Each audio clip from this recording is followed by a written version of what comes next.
Mike, turn your games down.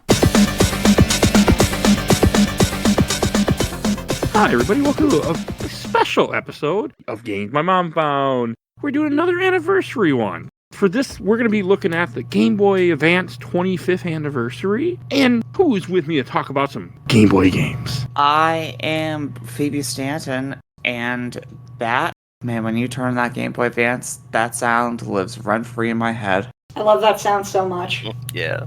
This is Richard Sampson from the YouTube channel Rich Kale and various fan fiction sites. And, man, this was a brilliant entry to their portable systems. And this is Ron. I'm just here as a guest, like I am in a bunch of other episodes, to talk about the GBA.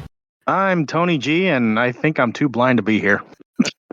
But still, I'm here anyway. And I'm Kyle, and I am in all sorts of colors and styles, if you know where to look. Oh, thank you guys for all joining me. I'm fun doing these anniversary episodes, but as we do these, well, we got a bunch of anniversaries this year, actually, so you're going to get more. Woo! There's a lot. I'm not doing all the anniversaries this year, but I'm trying to do a few, so. Nice. But yeah. I do want to start out with the Game Boy Advance with one of the first games that I played for Game Boy Advance that stuck with me. And I played this the correct way, as Nintendo intended, on my computer with a mouse and keyboard. I didn't have a Game Boy Advance at the time. No, of course. Advance Wars. That was, I think, one of my first. Oh, hell yeah. Here we go. I actually had Advance Wars the cart on an original GBA. That's a game I kept hearing about. You should play one. So much fun. Yeah, the first one's really fun. I can't speak. I've never gotten far into. I had a friend who had a GBA back in the day, and he used to go off about it. But then another friend of his ended up borrowing, quotey fingers, the Game Boy Advance and never gave it back. And so he was pretty bummed about that. The most he was upset about was I can't, man. I have to start over on Advance Wars if I get another one. I don't know what this game is, but man, that must suck. Yeah, that would suck because there's the campaign, then there's all the freaking. Yeah, there's a bunch of scenarios and everything. You can unlock stuff, and yeah, it's just a really fun strategy game that has a lot of depth to it. And I know it was the first of what Famicom Wars is the name of the series, right, Kyle? I'm assuming. Yeah. Okay. It started off with, of all things, on the Nintendo Famicom as Famicom Wars. Became something pretty awesome. So. Oh yeah. Didn't it get a reboot or remake or something on the Switch? Yeah, it did. Advance Wars 1 and 2 recamped, or I think it's called recamped or rebooted or something. I can't remember. I just haven't heard too much about it. And those remakes were co-developed by, I believe, Way Forward. So really cool info right there. It just took a long time to come out because the war. Yeah, the invasion, the Ukraine. The Russian invasion to Ukraine, which Nintendo is hey, we're not comfortable releasing this type of a game in that environment. And then it's understandable. And then the delay kind of lasted for a while because it's it's still fucked up. And it's but then there's a point where it's just okay, guys, that's really noble of you. But I don't think war is gonna stop. Unfortunately, as fucked up there's as gonna that be new is. wars. Yeah, and it's also fucked up, and it sucks, and it's awful. But it's just that's just the shitty world we live in. Unfortunately, I don't think it's ever just gonna stop. Dang. It's a really good game. I played it for this podcast. Do you like how the sprites bounce up and down? Yep. I like everything about the game. I just think it's a cool ass game. Hate that it's hey, war is cute, and it's no, it's not. But I don't. It's so cute and fun. You're just you're shooting guns at each other and blowing each other up. But it's cute. It's a good time, apparently. It's a really good game. Yeah, it is. It is. It's a lot. And it was one of the first. I want to say it's the first Game Boy Advance game I ever played because I didn't have a controller yet, and I didn't have a Game Boy Advance, so I was just getting into ROMs, and I was so excited. So. Yep. Yeah. It was one of the first for me as well. Except I played mine on an actual GBA in the Nintendo store in New York City. It was great. Nice. Oh, nice. That's a place I've always wanted to go to. Yeah, same. I want to go there. I just want to see it and buy something from there and just experience it. Same. I'll go there and realize I can't afford anything because I spent all my money getting to New York. And yeah, no kidding. Then turn around and go back. I mean, the economy. I can just drive down there. It's a day's drive away from me. Oh, well, of course you can. Nice for you. I'm all the way in Arizona. It's going to take me a while. Yeah. And you don't drive either, so. Nope. I don't think Paratransit is going to take me there. You can hitchhike. Oh God. You might not make it there Why? alive, but you can hitchhike. Be missing my kidneys at best. Oh no. Great. Phoebe, why don't you pick a game? Okay, we're just gonna get this out of the way because I know nobody else would talk about it. So the original Game Boy Advance did not have a backlit screen, which is really funny when one of my favorite game series requires you to go outside instead of out in the sun. I love Bowtie. This weird-ass isometric fusion of Metal Gear Solid and Castlevania holds such a lovely spot in my heart. And these are the only games that require you to go outside because of a solar sensor within the cartridge, because the only way to reload the gun to fight vampires is to stand in the sun and hold the A button. Or How the hell? buy a black light. Question: how the hell am I supposed to play it? I'm a fucking albino. You buy emulator. a UV light bulb, Yep, there you go. which is what I did one of the last years, but only because we needed the UV light for something else in the house. Can I ask what? Because I'm nosy. Shut up. We Don't. had Don't. so this was around the time that the TV show Lost existed. Ah, okay, never mind. And Lost had 4 1,000-piece jigsaw puzzles. Oh God. Oh, And it turned out if you flipped each of these 1,000-piece jigsaw puzzles over, they were a corner of a 4,000-piece Oh. meta puzzle. oh, That if you took a UV Oh. lamp to it, was an entire map of the island. Jesus wow. Christ, that's amazing. Damn, that's getting immersive. Yeah, holy Lost is a shit. Get lost and lost. So we're not here for Lost and its absolute insanity. We're here for Bowtie, which is so cool that it has Hell a yeah. crossover with another thing on my list that we will talk about later. Mhm. And also, So that does sound intriguing, though. It's really cool. You can It's emulate really it too. cool. Yep. The first game is very much just an isometric version of Metal Gear Solid. You have to stealth around and take out zombies and skeletons. And you're just shooting them with this gun that shoots solidified sunlight. And there's a lot of really neat tricks to the game. Like there's one of the very first bosses, the Count. He will try to hyperdash into you, like as a command grab, Oh shit, okay. pretty much. And there are skylights in the room. Okay. So if your solar sensor is hitting sunlight, he's smart enough for a Game Boy Advance game to avoid the skylight beams reflecting down. But if you Okay. can time it correctly, he can dash in, and then you move your hand and use your hand to block the solar sensor. And right when he gets to where the skylight is, Yeah. move your hand, and it will do like a decent amount of damage to him as the light suddenly hits him. The game is full of tricks like that. How does this work on an emulated version, though? Okay, so there's a patch. You can either patch it with Visual Boy Advance, and you have to add the patch, I think, directly to the ROMs. But if you download MGBA actually has the solar sensor patch embedded into the emulator. Nice. Hmm. Hell yeah. So it's not hard at all. I was able to do it when I did it for the show a long fucking time ago when I first met Phoebe.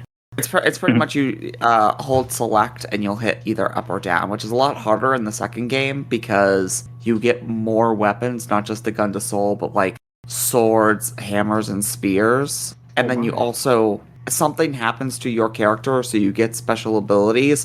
So while I think it's select is to select your abilities, and so trying to hit up and down doesn't really affect the solar sensor patch because it's instead swapping through your abilities like a magic system.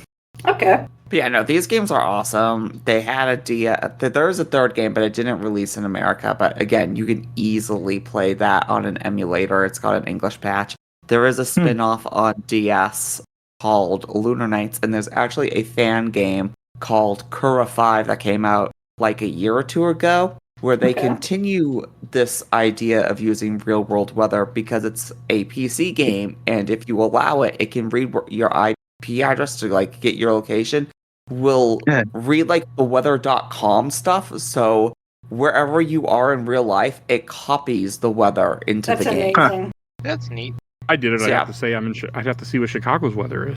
So yeah, Bowtie is fucking awesome, and this is a legacy series that, despite not having many games, the love for it continues in so many unique ways, and it does have a crossover with something that I suspect somebody else will bring up. But if not, I'm getting excited. Nice. It all depends. Richard. Oh, well, see, I had to go through my own personal library, and I had to eliminate certain titles, but I do have one that I would give an honorable mention to, but we'll cover that later. Okay. So I'm going to, my number 10 on my list is Final Fantasy VI Advance. Thank God. Yeah, I mean, I love the Final Fantasy games. And this was the first time I got to play a good many of the Final Fantasy games, the actual games themselves, on a proper system. And I tell you one thing, that one took me a while to beat. It's amazing. I mean, that time I was also trying to make sure everybody was maxed out because I knew how tough the final bout was going to be. So, yeah, it took me a while. And see, I was also, that was actually also during the first year my daughter was born. Or the year my daughter was born. You know, I would I would play it whenever I had the chance, of course. So, of course. But it was a fun game. I'm glad I replayed the pixelated version. That's what I'm working my way to next, because I keep hearing about 6, and so I'm intrigued by that. Great. Yeah, I played almost all of the number games, and this one is definitely my favorite. This one is one of those landmark ones because it was so in depth when it came out. And even AVGN did an episode about it. And I played through. I played through it. It took me a while because I was trying to do everything. So it's amazing how much they had in that game to begin with. Mm-hmm. Oh yeah, it's a packed game. Yeah. Oh boy, you got the GBA stuff too. So yep, whole new bosses. The new dungeon, which I never worked my way through totally. I started it, and then life went full pell-mell. Also, I think I was playing it partially after I had a car accident. So weird. Yeah, it was my own damn fault way back when. So that's how stuff sticks with you with games. Like if you have, you play a certain game during an incident, it's just gonna stay with you. But god damn, that opera sequence. Mm-hmm. That's the one that's from. Yes. Yep. Okay, cool. You have to give them credit for how well they did it on a system like the Super Nintendo or Game Boy Advance. No kidding. It is so beautiful, and I swear the repixelated, they took it to a new level. Yeah. That's awesome. But that's my number 10. And Ron. Let's see. Probably one of my favorites that I actually managed to snag a card of again recently is Sword of Mana. Very nice. I have that one. I never finished it. And that's the remake of the first Mana game, which the Final Fantasy, which got known as the Final Fantasy Adventure. Yep. Yes. Indeed. I think it was also that was one of the things they had that was a good selling point for it was you could play as either the hero or the heroine. Yep. Yeah. Story. Well, no. The really fun part was the different weapons and the different classes you could unlock. That was cool. That's there was that too. Yep. Yeah. I spent a lot of time grinding. Yeah. Well, all the Mana games are pretty similar, at least at their basic. But Sword of Mana, it's probably closer to like 2D 16-bit version of something like Diablo that's not quite as fast paced. Because you get all these different weapons, and then as you use them, they level up. And depending on how you level up the weapons, it actually unlocks classes that give you different bonuses, which is kind of neat. Yeah, I've been debating since I've been replaying some of my Game Boy Advance games, I've been debating about taking another stab at that one.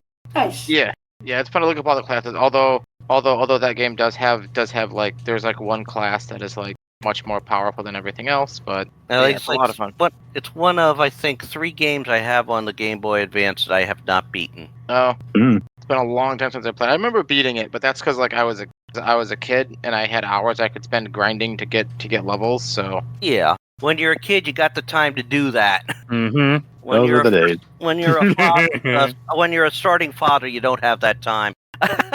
No. All right, Tony. Well, I'm gonna put this forward because I only have access to whatever's on the Switch online thing because that's my most of my Game Boy Advance experience. But it's got a decent selection, but could be better, I guess. Anyway, the game I want to bring up is just because this is a proper way to do a remake, or it's one of those rare cases where it's a proper way to do a remake of something. Metroid Zero Mission. Hey, nice. There we yeah. Nice. Great game. Like when I think when I got my Switch 2 last year, and then I renewed my membership thing. That was like the first thing I played when I got the Game Boy Advance thing, because like it's a bigger screen, I could see what I'm doing, but then like I always look, because when I go to like the random game stores or whatever, just whoever's selling like a GBA, like the originals or the SPs, I'm like, there's no way in hell I would have been able to see this, because like it's like a watch screen at this point.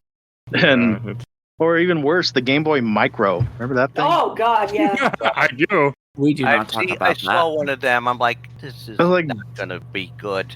Like, I'm like, why? Like, you're making a belt buckle of Game Boy. What the hell? Because fuck visually impaired people. They can just eat a dick. I'd be like, fine, I know when I'm not wanted. Yeah, no kidding. I still give Nintendo a bunch of my money anyway.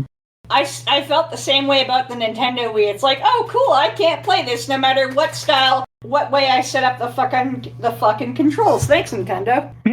But yeah, Metroid Zero Mission is like one of those games that I hold up to say like, this is how you remake a game. Like this and like Resident Evil and, dare I say, Final Fantasy VII. But that's my thing. Every episode I'm on, I'm going to always find a way to mention Final Fantasy VII. But there's no problem with that. Yeah. I know, but no, it was like, but this is like such a good ass remake that like if you play this, there's no business playing the original, because it just improves on the original so many ways. Like it pretty much adds like a bunch of like the features from Super Metroid and puts it in Metroid 1. Because like, you know, you get a map, you get like a menu to like tell you like, oh, here's the stuff you can do, and then here's the stuff you unlocked, and then I'm guessing the like spoilers. I'm guessing at the end game, the whole bit with Samus in her Zero suit and like sneaking around the alien ship thing, I'm guessing that's new for this. Yes, that's all new. Completely new. The original just ended with the Mother Brain fight. Yep. Yeah, I figured. But then, because I'm like, that was really cool. That was like probably like the one part I got stuck on, and I actually had to like look up a walkthrough for a bit on YouTube, just to like, because like I kept missing like a teeny tiny part that you had to like crawl into or something. I don't know, but yeah, I think like overall, I think I got like 60% of the items according to the end screen, I believe. That's not. But I would definitely like try to go back one of these days and replay that again just for funsies. Maybe try to get the other stuff. One of my favorite Metroid. Like that and Metroid Dread are probably like my two favorite Metroids. Oh yeah, Metroid Dread. Metroid Dread is beautiful. I don't know if I don't remember if Mike liked it or I did. It kicked my ass, but I enjoyed having my ass kicked during that game. So, and that's not something I normally say in games. Like I do not like it when you beat my ass. But that was a game where I was like, I thought you did like it when they beat your ass. No, but what's funny is about that game, I missed the little tutorial thing where I didn't pick up on the tutorial thing where it tells you like, oh, you have like a very small percentage of survival if one of those Emmys catches you. Because I didn't know that you have a chance to escape when they catch you, because they like stall for a dramatic pause or something. Yeah, it is. And like then a 3-frame window. Yes. And like I just happened to like accidentally press the parry button or something, and all of a sudden they just like Samus just bitch slaps the Emmy, and it's like just looking straight up for like 4 seconds. I'm like, oh, I guess I can run. It's so cool. No, like I loved Metroid Fusion, and then I'm actually starting to play. I kind of fell out of it for like the last month or two, but I want to get back into it as a Metroid Fusion next. And good game. That's giving me some kind of like some sort of like Resident Evil 3 vibes, just with the whole like the Dark Samus is like sort of like the nemesis basically, and you have to like avoid it. You're talking about the SAX. Yeah. Everybody loves the SAX. We can mention Fusion too. I mean, yeah, I was gonna say I just have a section on my list that just says Metroids. Yeah, that's. I don't like Fusion as much as Zero Mission. There's just same here. Because the game is really hard, and I don't like I how much that game kicked my ass and beat me down. So I wasn't a fan of Fusion as much. But they're still so cool they exist. See, I don't think Fusion is that bad when it comes to difficulty until around the part where, remember I started something like a reactor gets shut down and you have to go through all the vines and fight the spider boss. That 30-minute section of the spider boss and then being chased by the SAX through like 3 rooms of super tight hallways, that part sucks. I was just replaying that part earlier. But besides that, I mean, Fusion is great and adds a lot of interesting lore to the franchise. Yeah. We can also, I'm sure that's going to be on a few of our Yes. the others' lists. So we will definitely be bringing back the Metroid games. Mhm. Hint, hint, hint. Oh, I know. Won't be on mine. Not that one, but yes. I know it will come up. It's right. And Kyle. Well, to start things off, this is one of the rare instances where the game that would be looked upon as the ripoff is actually much better than the originator of said game that's on the console. My first pick is Konami Crazy Racers by Konami, developed and published by Konami. This game beats the shit out of the Mario Kart game on Game Boy Advance. Like, Mario Kart Super Circuit's, like, okay. Like, the graphics are nice, and the music is really good, too, but, like, I don't know, like, every character controls like shit in that game. Where, like, I don't know, the controls and the physics and everything, like, the feeling of Konami Crazy Racers just feels so much better than Mario Kart Super Circuit ever did. And man, I hope that game can honestly show up on the Nintendo Switch Online service. Konami Crazy Racers is extremely underrated. It has all sorts of really charming Konami references. There's a bunch of fun Konami characters. I mean, they even have like Goemon and Ibisumaru. They have Metal Ninja from Metal Gear Solid 1. They have Dracula from Castlevania. Yeah, thank you. Yeah, they have Dracula from Castlevania. They have the kitty girl from the cat girl from Poppin' Music. They have what the fuck? Oh, son of a bitch. Pastel. Sorry, I almost forgot. Kids character in this. What? They have a Rakuga kids character in this? Yeah, they do. They do. What the hell? They have a Rakuga kids character. They have Pastel from the Twin Bee games. They have fucking... This is amazing. I'm surprised they allowed this in the American version. They have a fucking Power Pros character. And it's like, this is like 6 years before a Power Pros game ever came out in North America. That's amazing. And by the way, Power Pros is a baseball series by Konami. It's baseball.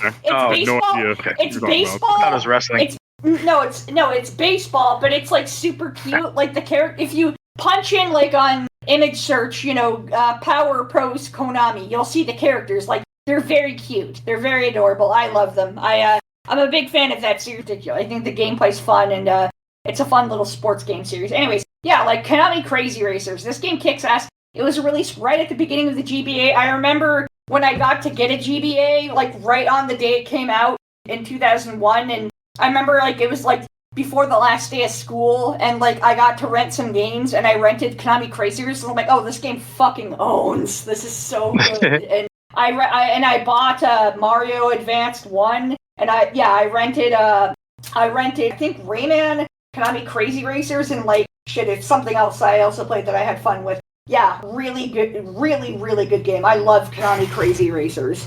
All right. I mean, it sounds better because I was actually just playing Mario Kart Short Circuit or Super Circuit just before the recording, and it's fine. Yeah. I had that one for a short time. Mm. All right, and I guess it goes back to me. Yep, here you go. All right, and a game I want to bring up that I never would have played except for thanks to Joe on the Discord, Joe Leray, Astro Boy. Hey, hell yeah! God, yeah, damn it, Mike, this was actually going to be on my list. Oh, Thank sorry. you for. No, it's okay. I'm not saying it to like scrutinize you. I'm just saying like, oh man, I didn't know if somebody would actually bring this up. I fucking love this game so much, so good. I came into it with no expectations, and I ended up loving it. Like, yeah, this game fucking owns. I love it. Really good. I gotta ask this: is it based on the original cartoon? No, it's a weird thing where it's like a Tezuka cinematic universe. Yeah, like everything Tezuka ever created is in this. And it's also partially based off of the 2003 cartoon, which is another remake of another remake, because first there was the 60s cartoon that was in black and white, then there was the 80s cartoon that was in color, and then the 2003 cartoon anime, which, it's not cacophony, there we go, of remakes. It's just a really good side-scroller, Mega Man style game. It's amazing. Yeah, I love it so much. I'm looking at it right now on the wiki. I'm like, looks kind of cool. Oh, yeah. It's really good. Watch the gameplay. It's so addicting. It's also like a weird RPG where you get skill points when you save people. Yeah, you do. Yes. The more people you find and save, the more skill points you get. And like, it actually makes searching out for people like all the more exciting. This is one of the last treasure games, too, if memory serves. No, they were making games well into the 2010s on 3DS. Well, aren't they like Bangai-O ports or something? Or were they they did more than that. They did more than that. Huh.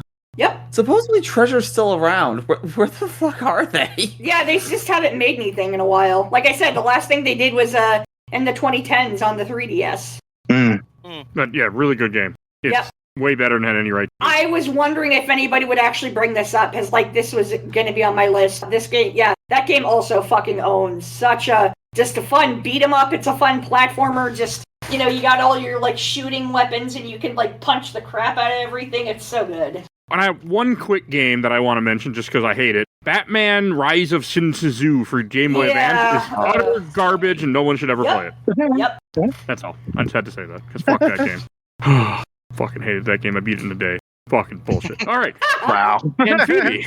Oh, God. Well, guess I already led into it. So a lot of franchises kind of lived and breathed for a good while thanks to the Game Boy Advance. Yeah. And one of them was Mega Man. The vast majority of Mega Man games in the 2000s were Game Boy Advance exclusive. Yep. But I'll talk about the Zero series later. Right now, we gotta talk about Battle Network. Woo! Battle Network!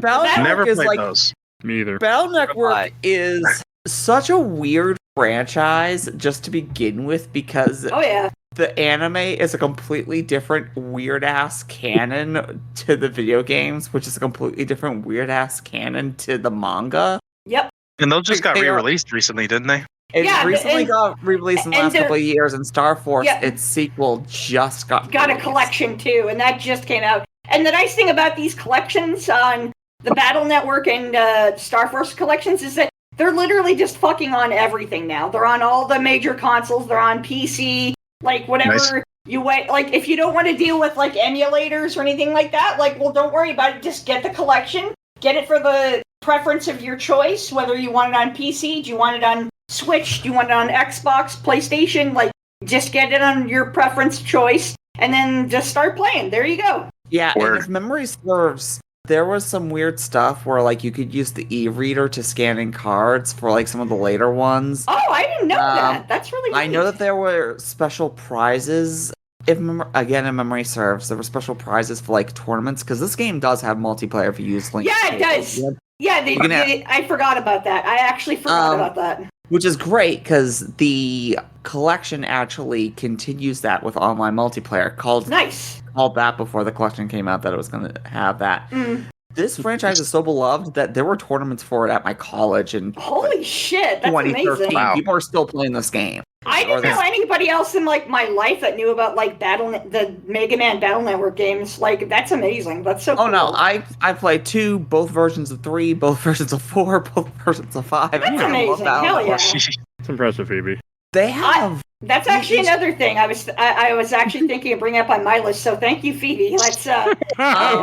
We're just pulling Kyle's list. Yeah, because Kyle and I play a lot of the same crazy things. No, we do. I think that Kyle will bring up. I think we pretty much like share a brain in a lot of like different things on like movies and video games. Like, I'll be like, hey, this thing was dope as shit, and then Phoebe would be like, yeah, it was. And I'm like, oh my god, right? Holy shit! Like, finally someone gets me. I love it. But yeah, these are weird games that don't play anything else like any Mega Man game. Yeah, because like they're specifically 3x3 grid. You make a deck. They're specifically like RPG-ish games, and like they're super easy to understand and they're fun. Like, it's like, oh, this is fun. Like, this is nice. I like this. But the reason why I'm putting this up now is so I think it's Battle Network 5 is the one that does it. So Shade Man. Every Mega Man villain gets recontextualized as like a little program called a NetNavi. Yep. Except for Base, because Base got turned into a virus, and Base's redesign is fucking incredible. That's the cloak, right? Yeah, the cloak guy. Cool cloak. But Battle Network 5, I'm pretty sure is the one, connects to Boktai 2, the one that Mike hasn't played yet. What the hell? That's amazing. So it goes even more in depth, because if you when you play Boktai 2, there's a post-game story where Shademan actually becomes gets a physical body because of dark matter. Whoa! Holy and shit! comes through a rift in time to the Boktai universe. If you have a link cable and one person has Boktai 2, which again is an isometric RPG. And by Konami, a completely different and by Konami. Company. And the other person has a copy of Battle Network 5, there is a multiplayer mode where Shademan is jumping between both games. Holy shit! And it's two completely different gaming battle systems. That's amazing. Working together to fight one boss. That's making my head. That's making my head hurt. That's amazing. I have never seen any game, even to this day, do something that is nuts. Yeah, that's amazing. Holy shit. That's meta as hell. Like, just like fucking not only cross universe, but like cross entirely different like universes through different companies. Like, god damn it, that's the type of shit I can like. That's the type of, like, nerdy shit I can really appreciate. That's amazing. Holy crap. They need to do that again. Yeah, they need to. More games need to do that. More stuff like that. Companies can just... that, but I think, so, this is completely separate from, like, the Game Boy Advance thing. The Kura 5 people love Boktai so much and love the connection with the Mega Man Battle Network that at one point, a couple years ago, while Kura 5 was still in development, there was also a Battle Network fan game being made, and they were going to do a online crossover to redo something like this. I have no idea if that got finalized or not. No, of course. Hell yeah. That's awesome. And right now, this Battle Network Legacy Collection is $25.20 on Amazon. Hell yeah! I cannot recommend Honestly, it if you're at all interested in trying these fucking games out, like, pick it up. I am. That's pretty solid. $25. Like, yeah, and you get like, I mean, technically I think it's 5 games, but you get like 6 games because I think 3, 4, and 5 are all like there's like 3 different versions of each game. Like, so 3, 4, 5, and 6 have 2 different versions. Right. Okay. There we go. Changes and bosses are completely different. Right. So the description's telling me it's 10 excellent games available as a single collection. It is 10 games. Yeah. 1, 2, 3, separate digital 4, volumes. 4, 5, 5, 6, 6. Yeah. So it's 10 games for $25. That's pretty fucking sweet. The only 2 games, there's like 3 games that aren't utilized in the collection. There's like a weird 4.5 that came out on the DS. There's a Battleship game, which I have never played. Also and on the DS, network transmission. We don't talk about network transmission. I love network transmission, though. I know it's like really. I know it's like it's impossible. Like the difficulty's bullshit, but like I love the soundtrack to that game so much. It's so good. Well, I added it to my wish list. I'll probably get it this Friday. Nice, hell yeah. That they are. You either like them or you don't like them. But fair warning, Mega Man Battle Network 5 is really weird because that's the one that has to do with making like an antivirus, anti-evil Navi task force. So even though it still has the exact same battle system, in order to activate the battles, you're now playing a kind of Fire Emblem style tactics game. Nice. So you're not just playing Mega Man, you're playing everybody on your team and getting to play as Proto Man, who is sword based in this franchise. Oh god, that's amazing. It is all over the place. It's not as complicated as an actual Fire Emblem game. It's so wild. It's not. You should be fine. I'm smart. Don't worry about it. And Fire Emblem was a different kind of hard. These are beefy games. The amount of post-game content in each one pretty much doubles the length. Yep. Oh. It's really cool stuff. The Battle Network games are really underrated. They're really cool. Like I know, like I find this kind of a weird superiority thing with like Mega Man fandom is kind of annoying because like the old heads will get like, oh, back in my day, Mega Man Classic was all about hard and blah blah blah, and it's just like, yeah, but like every generation has their own like Mega Man series, and I don't just like I always feel like the series never got like enough respect, and I'm glad that it got the collection, and I'm like, that's fucking awesome, and now even Star Force got a collection, and I'm like, fuck yeah, like. Yeah, this is so fucking awesome. I love that all of these Star Force is the DS games. They're a I didn't play those. Franchise that's 1 to 300 years after the events of Battle Network. Yeah, Yeah, but not to go even further, because, I know we need to keep this sort of moving, but yeah, just like the Star Force games or the DS games, and like I said, even they got a collection recently that just came out, and it's just like, I'm happy that all these like Mega Man series got like collections. This makes me fucking... I have called it in the past when they first announced Battle Network, and I am calling it now. The last collection needs to be the Legendary Collection, which is the Legends game, and it will include Legends 3. Yeah, fuck, that would be so nice. If that, I know it's such an easy thing to say, and but I genuinely do mean it. Like, if that gets fucking announced, I will pre-order instantly and put, my money down. Like, I will buy it, holy shit. Every collection has had something unique added to the games. Yes. Legends Collection will have Legends 3. God, that would be amazing. I fucking... Capcom, please, if you can, please. I'm fucking begging you. Phoebe, you won't mind if I bet on we getting a Beyond Good and Evil 2 and... Listen, I still believe in Beyond Good and Evil 2. I still believe in Beautiful Joe 3, and now that Clover is back, my belief in Beautiful Joe has tripled. Clover is back! I forgot about that, right! See, I'm just... Phoebe, I got some oceanfront property for you in Arizona to sell you then, too. Fuck you, Mike. There is stuff that I think is more likely to come out for that, and let's face it, I've already... How many years has Beyond Good and Evil 2 been in development hell? Yeah. That first game came out that's 21 years ago, so... But that's the only game you can even make that joke about now, because fucking Last Guardian has come out, Final Fantasy VII Remake has come out, Shenmue 3 has come out, that's one of the few games you can still make that joke about, oh, when's this gonna come out? Yeah, that came out. Well, I guess that's, the only one now is Grand Theft Auto 6 and, fucking Beyond Good and Evil 2, because, even stupid, dumb, mean shit like Battletoads. Hey, do you guys have Battletoads? No, but we have Battletoads on the Xbox One, so yeah, it's good Battletoads.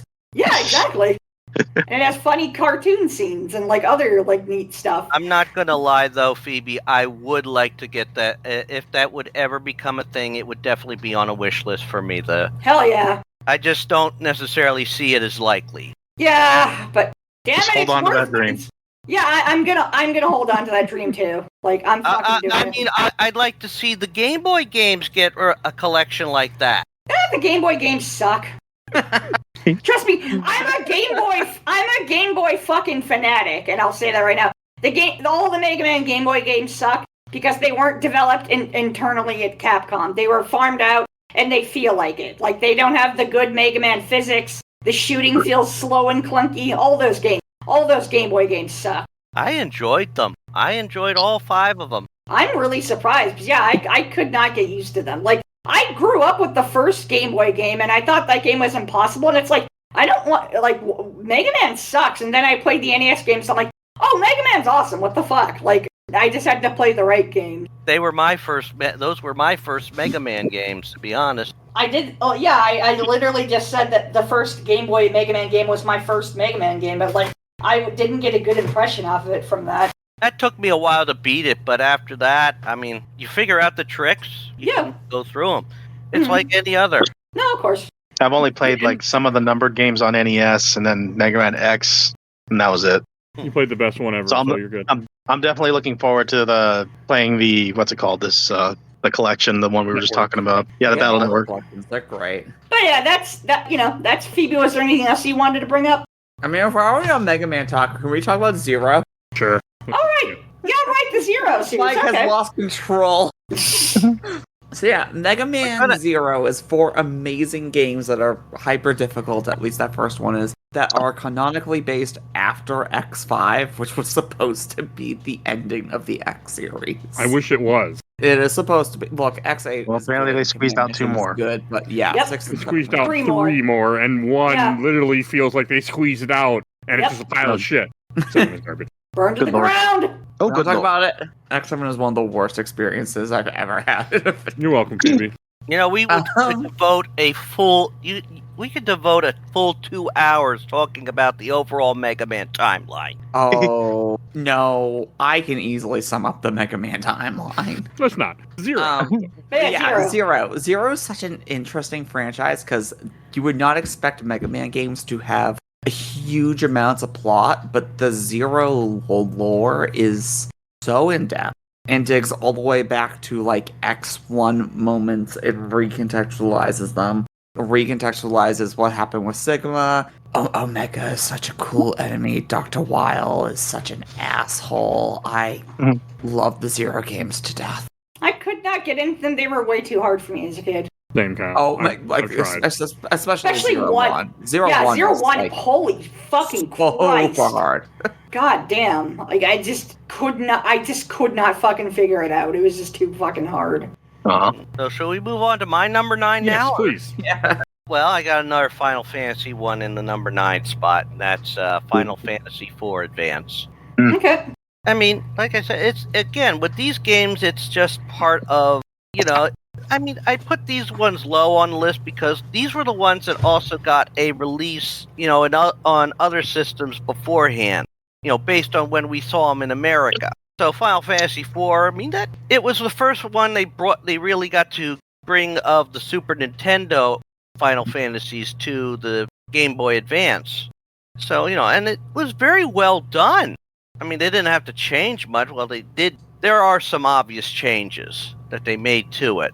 So the GBA was basically like a portable Super Nintendo, right? Yeah, It kind of. was. Yeah. Maybe a little better, maybe slightly better in some cases. But Nah. Like Not when I was exactly. going through my list here, I was trying to avoid picking ones that were already released, prior released on the Super Nintendo. This is why Final Fantasy VI and Final Fantasy IV are sort of low on my list. And these are coming from my personal library. Mhm. I mean, there's certain titles that I didn't put on the list, in part because, one, I never beat them, or two, they are from one of the prior systems and got that release, or re-release. But yeah, did the Game Boy Advance versions of like the Final Fantasies, or at least the ones you're talking about, did they get anything like special added to them? All three A did. lot. Yeah, they did. They did get stuff added to them. I forget what And they then had for. Extra summons. I can't remember what 4 is, but I've never done 4. I was gonna say, like, next was like, did those like extra goodies get like packed in with the Pixel remaster? No. No. Bastards. Yeah, I no, know. trust me, I know. I mean, I replayed at least on my channel. I've done Final Fantasy 1, 2, 3, and 6. I also count in 7, but we're not talking about 7 right now. Please. But Mhm. those all. 5 minutes. Oh shoot, that's one I forgot to put on my list. Oh well. I should have put that on my list. For some reason, I forgot. I don't know why. But, it is, they are all good. I mean, they're good games. They are definitely good games. And I don't know why I didn't put the 1 and 2 collection on. Oh, I know why. Chronicles. 2. Yeah, 2. We don't talk about 2. It's fine for what I remember. I need to replay Yeah. for the show. But someday. yeah, I mean, I only have a soft spot. The only soft spot I have for 2 is like the matching game that they put in there. I was one of the people that contributed to, figuring out which the various chains they had, because they followed a chain system. But yeah, I played through a bunch of games and all that. But 4, it has it's a good story. Oh yeah, one of my favorite stories in the series. I know it's like pretty simple by today's standards, but there's a lot of daring shit in it where I'm like, Yes. man, I can't believe this was in a fucking video game in like 1991. Like, I can't believe that like the writing was that brave to have like so many layered characters of just like, holy shit, the main character just murdered a fuck ton of people. And like he actually feels fucking regret, and it's like, this is a video game. Like, that's amazing. What is this idea about? Woke nowadays. Yeah. What is this rebelling against your evil government? It's almost like Final Fantasy's almost saying, ACAB or, down with the fucking system. Like, holy shit. Yeah. But yeah, Final Fantasy IV definitely on the list. Down at number 9 for me. And Ron. Well, speaking of Final Fantasy, one of my favorite GBA games was Final Fantasy Tactics Advance. Hey, hell yeah! Great game. Fucking God. great game. I hate that game. Fuck you, It's Mike. great. I understand Mike! why Mike hates the game. Oh, I have because it's reason. good? Yeah. No, I really like it. I think it's actually better than Final Fantasy Tactics on PlayStation. I think, That's the one I played. yeah. So well, you like laws then that stop you from having fun? Okay, I'll remember that. Oh, sorry that you have to play uniquely in every fight. I mean, some of those laws do get absolutely stupid, like no magic at all. So but my yes. issue with Tactics Advance is twice I have started up that game, put over 30 hours into it, and both times I just couldn't do it anymore. And so I have a hate relationship with that game. I played it wrong. But one day I'm going to tackle it and make myself finish it.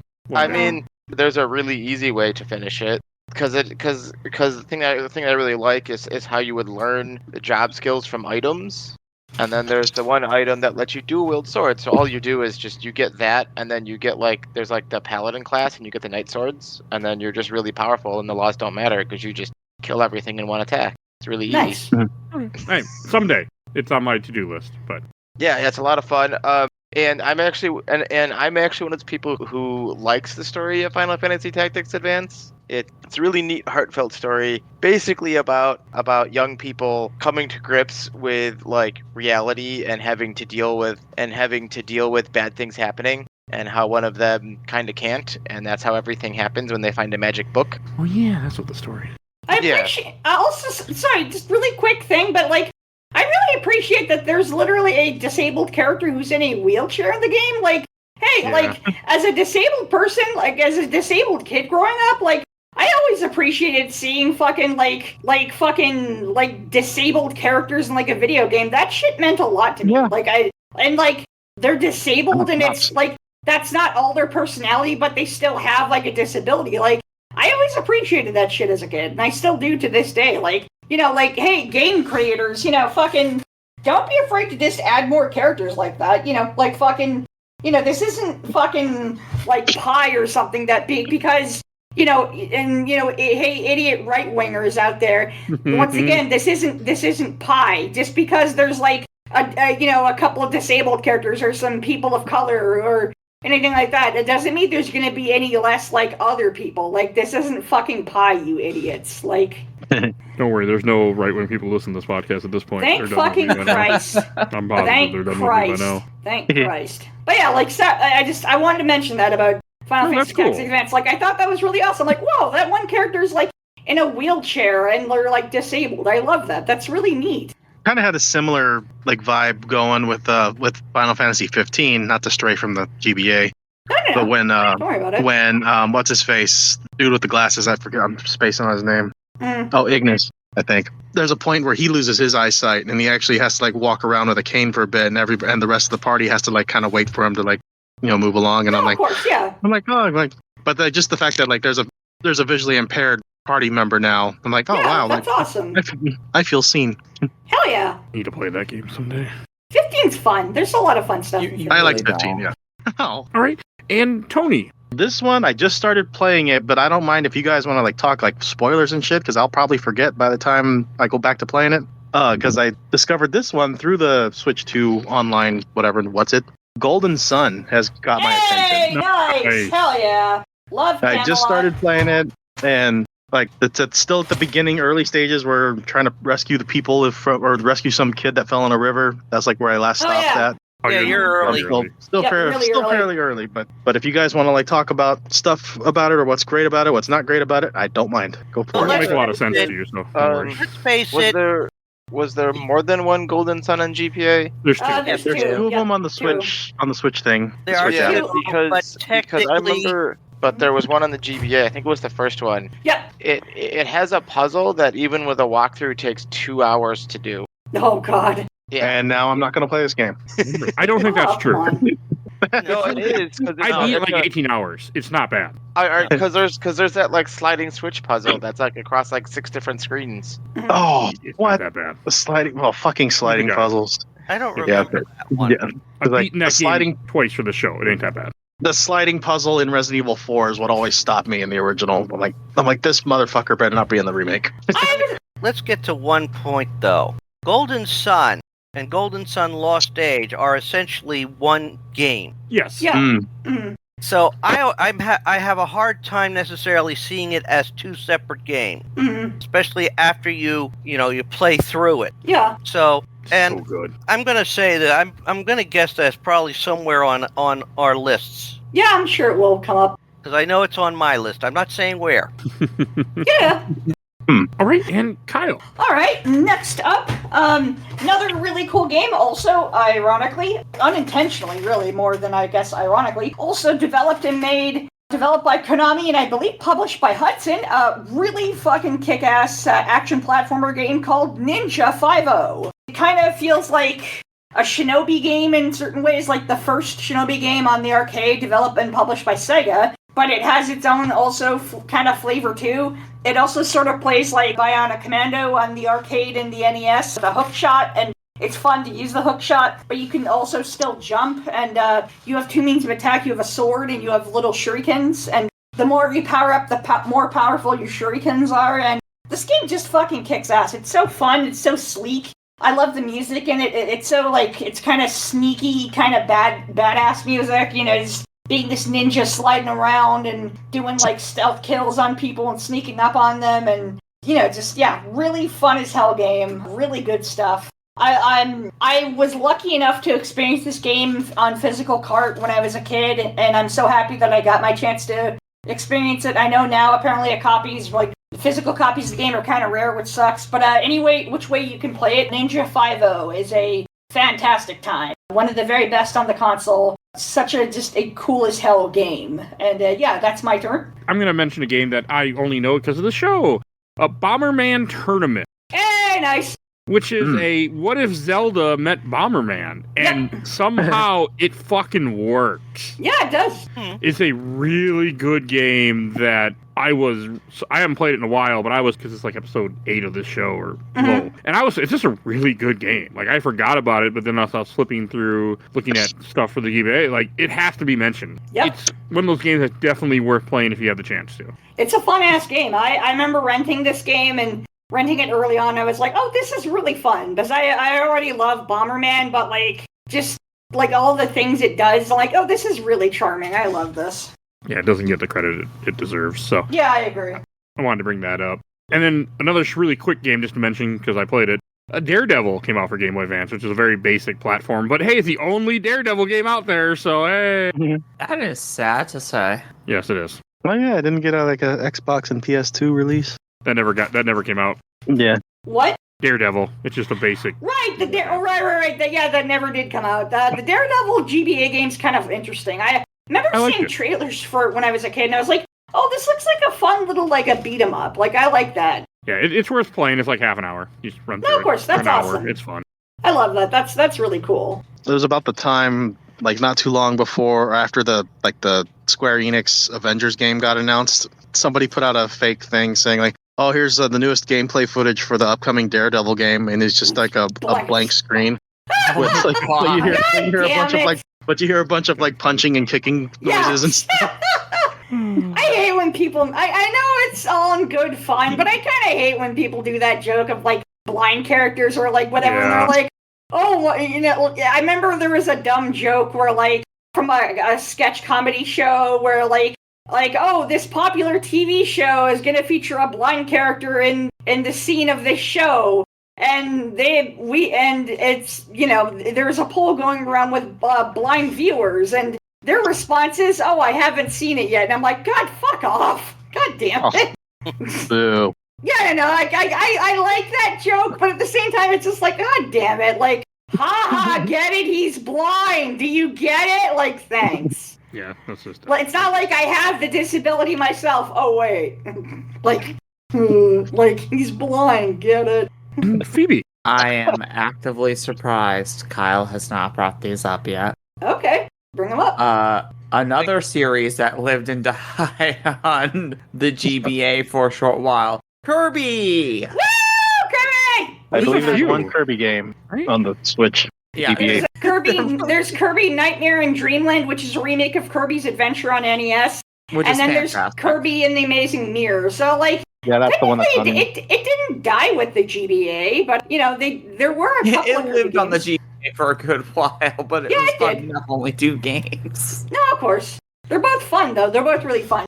Amazing Year is such a cool concept for a Kirby game, too, because it's like, oh, what if if Metroidvania, but Kirby? And it's like, yeah, okay, I like that. Multiplayer. Like, four different also, Kirbys having to team up and can carry different abilities. And all the Kirby game really with multiplayer, wasn't it? It is a multiplayer Kirby game, and it's a mainline Kirby game. Like, it's an action platformer adventure like all the other Kirby games. And it's like, that's so cool, I love that. And it's like, I love it too, because like, not only is it cute because it's Kirby, but it's cute because all the Kirbys have little cell phones, and I'm like, how the fuck can the Kirbys use the cell phones? They don't have fingers. Like, did they just rub their little nub hands on the buttons or something? Listen, the cell phones only have to call other Kirbys, and I'm just imagining the whole WhatsApp, but it's Boyo!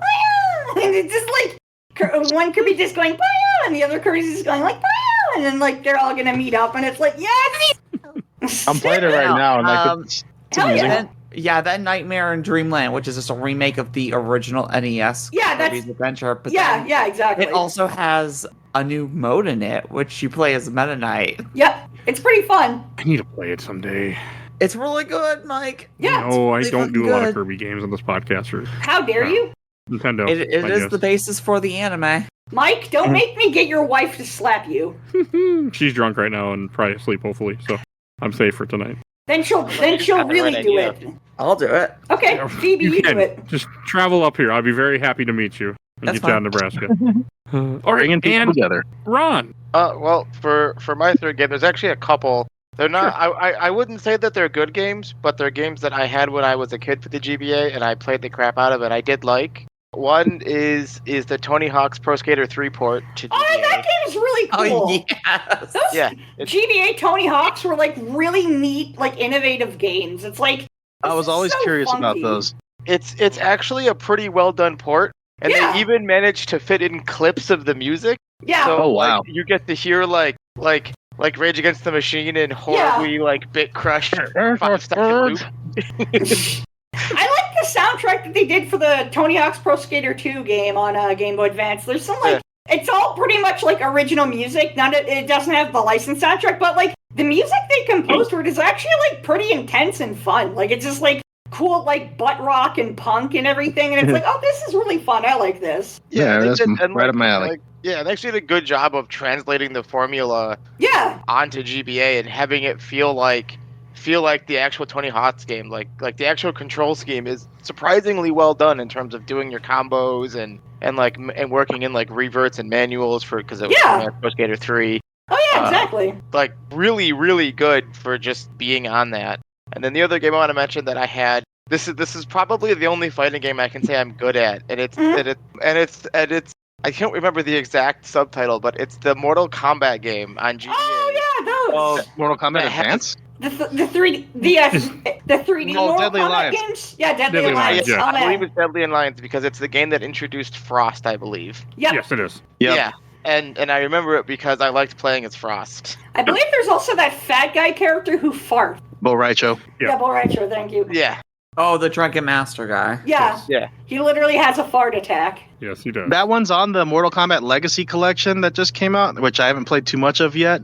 But it does look pretty good graphically for like a 3D game. Like on the GBA. No, yeah, of course. I mean, at this point, it's been over 2 decades since I played it, but I remember it being like decent. I mean, obviously, you're talking about a fighting game on the GBA, but yes, that's a key part. Yeah, of that. so it's a big asterisk. You put decent, gigantic asterisk, and then say for the GBA. But at least you didn't say Mortal Kombat Advance, because I was gonna say, how the hell is anyone good at that? That game is garbage. Yeah, it's broken as shit. But no, like the Deadly Alliance, like actually looks like pretty damn competent on. Yeah, it is. That's probably the best way to describe it. Pretty damn competent. Expect to hear that on here. Yep. On this episode, but hey, that's why we do these. Yeah, those are kind of my big ones. Okay. Nice. Tony. These I'm gonna bring up just because I'm a sucker for these games, but they do have their issues. And starting with the titles, which just confused the hell out of me. You got Super Mario Advance, which is Super Mario Bros. 2. Yep. Oh my god. Super Mario Advance 2, which is Super Mario World. Yep. Then there's Super Mario Advance 3, which is Yoshi's Island, Yep. which is the prequel to Super Mario World. And then there's Yep. Super Mario Advance 4, which is Super Mario Brothers 3. Yep. Like, what the hell? And don't Well- forget that every single one of them also comes with a copy of OG Mario Brothers. And ironically, that's my favorite version of Mario Brothers, is the one that comes on a GBA. Because, like, the controls are so much better than the arcade original controls or the NES controls. They're not that weird, extra slippery controls. Like, I get it's momentum-based, but it just doesn't feel good. But, like, the GBA one's, like, super tight, and it's like, oh, this is really fun. I like this. I do like the GBA version of Mario World just because it has like the tracker of like where you like on the map, like where like you did you find both exits in this level? Here's like because it brings up, there's a button you can press that brings up a list. I love that. That's cool. And then That is the fun and then part. it also like has like, oh, did you find all the dragon coins in this level? And I think you get something cool if you do that. Like coin. I love that. And then, and I think you get like an exclusive, like little secret ending cutscene. because like I did find all the exits, but I didn't know about the dragon coins thing until recently. I saw like a YouTube reel talking about it, and I'm like, well, I'm gonna go do that now. Now that I got an excuse to play Super Mario World again. Hell yeah. But then of course graphically the colors kind of look a little washed out compared to the Super Nintendo. Well, that's because of the early Game Boy Advance screens, because, like, they were so dark. And then also doesn't sound great, but that I can get around just because I usually have the volume turned down. I'm listening to a podcast or something anyway. So No, of course. Mm-hmm. That's a game you don't really need to listen to the sound, but maybe, or at least I've played it so many times with the sound back in the Super Nintendo back in the day, and I'll just like fuck it. I'll hum the music myself. Yeah.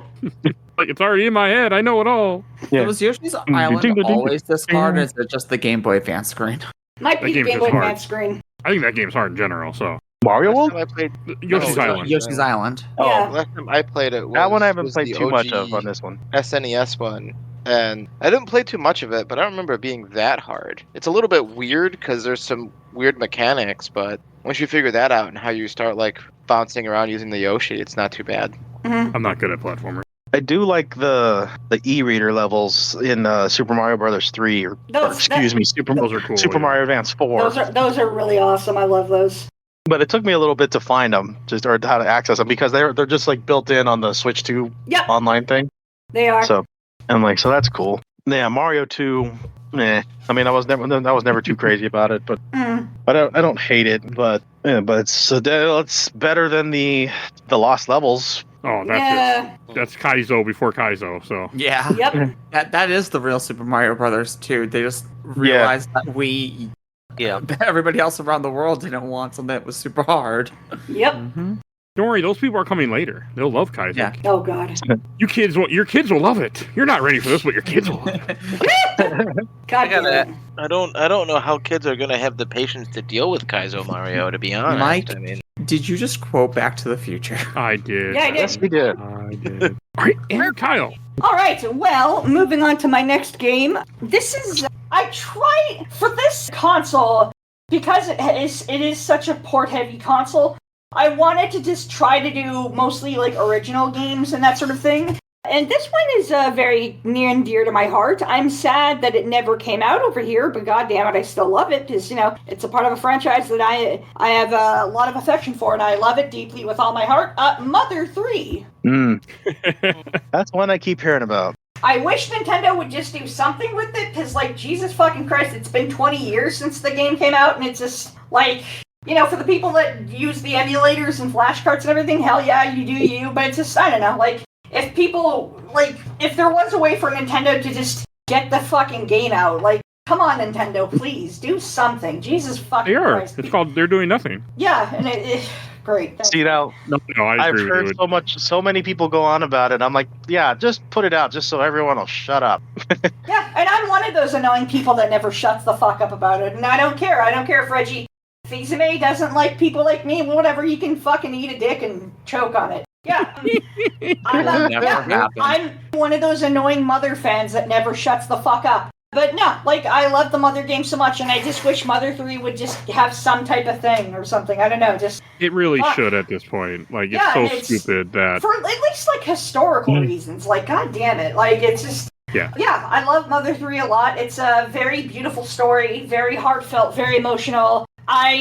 So, hey, fun story time. Actually, not that fun, but this was a period of time growing up when I experienced this game, and like the DS games and going through my crippling depression as a teenager, I first played Mother 3 when it first came out in English when I was 18 years old, and I started the game on the same day that I went to my grandma's funeral, and I got to the part in Chapter 1 when a major, really tragic thing happens. Oh. And I was in the middle of a Skype call with a couple of friends of mine, and I started crying in the call, and I immediately had to mute myself, and I just completely lost my shit and cried my eyes out. I was, holy shit, that completely destroyed me. Like, goddamn, Shigesato Itoi. I know you're a good writer, but, like, holy shit, dude. Mother 3 moved me to tears several times, and it blew my mind, and it put me on such an emotional journey. Mother 1 and 2 also did the same, but, like, not as, like, intensely as Mother 3. Like, man, yeah, Mother 3. I love this game so much. I think it's really clever and fun. I love the characters so much. I love Kumatora. She's, like, one of the coolest, like, girl characters that I've ever experienced in a video game. I wish Nintendo would do more with her as a character, because, like, you know, Nintendo, you guys have made cool girl characters. I just wish you'd do fucking more with them. Like, goddamn it. Like, you clearly have the power to do so, and you're just sitting on your fucking asses, and it's a damn shame. Too busy going after ROMs. They don't have time. Yeah, I know, fuck. And then, you know, speaking of disabled characters, Duster is a disabled character. He has a completely bum leg, and I think it's awesome that he's a character that gets to fight in all the battles. He's in your party throughout the entire game. He's a cool character. He's an explorer. He has a cool rope snake, and he gets to do a bunch of really cool shit. Yeah, he's a disabled character, and I think that's fucking cool as shit. Once again, disability representation, you know, for that character. Duster is so cool, and yeah, I love Mother 3 a lot with all my heart, and that game really spoke to me, and it still speaks to me, and that's my turn again. Might be mentioning one of your 10, Ashley. So I want to mention the 3 Castlevania games: Castlevania Area of Sorrow, Circle of Moon, and Harmony of Dissonance. I haven't replayed any of them but Area of Sorrow, but I want to, and you guys can, because the collection is out there now, but they were just such fantastic games in general. I mean, they all have their issues, but they're still fantastic for what they are. Yes, all 3 of them. 2 of them. You did Circle of the Moon is just different. That's all. Circle of the Moon was the first one that they put on the Game Boy Advance. Yes. Circle of the Moon is my first Castlevania game, and it's still secretly one of my favorites. It's not I played it on my phone the last time I played it with a touchscreen. It was awful, but that wasn't the game's fault, and I need to go back and replay it. I have done for my YouTube a challenge run where I love that Circle of the Moon is ballsy enough to have like 5 different game modes, and you have to play each one in sequential order. Okay. Yeah. Yeah, I played a ton of Circle of the Moon. Just want to say really quickly, I'm so happy someone's talking about the GBA Castlevania games, because it's like, that's gotta be on someone's list, because those games are amazing. But well, the problem is, go on, Phoebe. Everybody will talk about Aria of Sorrow, but nobody wants to talk about Harmony of Dissonance or Circle of the Moon. And Circle of the Moon is so different because it has a magic system where there are certain enemies that will drop certain cards, and you have to do card fusions. You have to fuse a mythological beast, which is always the element. So, like, Cerberus is the darkness element, Salamander is the fire element, and a Roman god, which will be the effect. Does it make your whip into elemental damage? Does it allow you to have a, like, Final Fantasy VII summon system? Does it actually transform you into a completely different character? There's all sorts of crazy, unique combinations. It's just such a shame that game sucks balls. How dare you? Sorry, I played that game and beated it, and I fucking hated every second of it. I was like, man. But it is the most unique one because of the different things you can unlock. It is unique, yes. Yes, it is unique. It's just too bad it doesn't, actually play well. When you beat the main game, you get the ability to use the name Magician as your character, and it unlocks Magician mode, which is infinite MP or like hyper regen on MP. Yeah. And you have every card unlocked from the start. And I'm telling you right now, running a magic only run on Magician mode where you're not allowed to equip any armor or any of the RPG equipment slots or use items, and everything you do is just via the cards, is would do hard as that? balls, but it is super fun. Yeah. Mhm. And Well, I mean, if you have Infinite MP, that's basic. Wouldn't that basically be the same as like all the gear that just increases it anyway, which is the most important part in Circle of the Moon? So say you're No. casting all the time. Well, you see, the thing is, like, the whole magic system, it is a plus for the game, but the two most powerful cards to get are only in the battle arena, and that is an area where you can't rely on magic at all. and it also gives you like the best armor in the game. Yeah, it does, because it's one of what they do. All those tough sections in games, like the whatever they call it, the Labyrinth in the Legend of Zelda games. The Savage Labyrinth. It's like you fight your way through these difficult sections. Yeah, we're going to give you something worth it to get. Let's face it. I like, personally, like if I have mine in a list of 10, but Harmony of Dissonance ranks higher than Circle of the Moon for me. Same. And I only got to play. I love Harmony. I understand. It's a good game. I love Harmony Dissonance so much. And I only got to play Aria of Sorrow. Yeah, it's Aria of Sorrow. It's already Only on the collection when I finally got it. I mean, it is the best one. But It's also the hardest one to get, even at the time it was out. Yeah, and it's also the one that finishes up the Castlevania timeline. Well, that was Dawn does.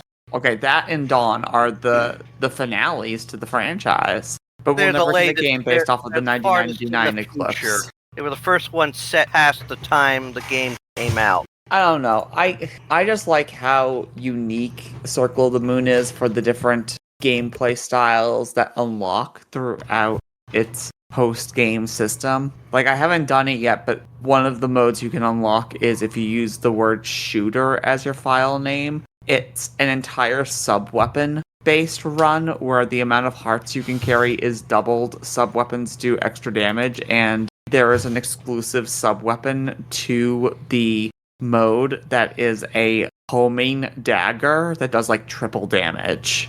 Damn it, now I'm going to have to try and play them all. You should. You They're very should. I want to go back and do all of them. I never want to go back to Circle of the Moon, but Aria of Sorrow and Harmony of Dissonance are fucking excellent. I love those games so much.